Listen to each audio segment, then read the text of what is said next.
Төслийн тайлан хэрхэн авах вэ?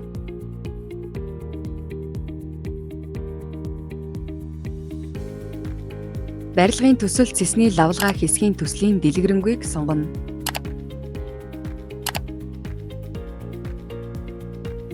Та өөрийн авах гэж байгаа тайлангийн огноо оруулан хайх товч дээр дарна.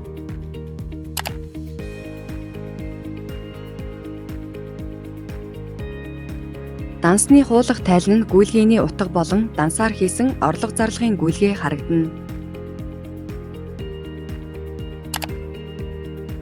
Та бусад тайлангийн загвар авах бол тайлангийн загварыг өөрчилж тайлан авах огноог оруулж хайх товч дээр дарна. Зардлын ангиллаар төслүүдэд ямар хэмжээний зардал гарсныг харж болно.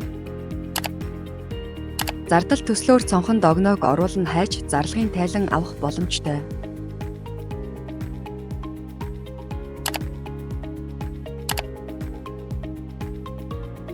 Зардал үе шатаар цонхонд зардлын үе шат дэлгэрэнгүй харагдана.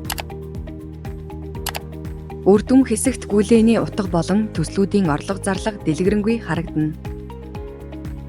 Хэрхэн материалын нэгтгэлийн тайлан авах вэ? Барилгын төсөл цэсний гүйлгээ хэсгийн материалын нэгтгэлийг сонгоно. Төслийг сонгоно хайх товч дээр дарна.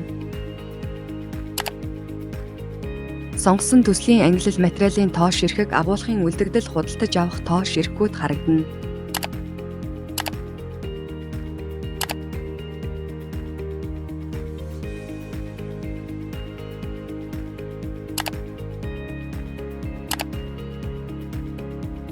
Мөн төслийг сонгохгүйгээр хайх товч дарвал бүх төслийн материалын нэгтгэл гарч ирнэ.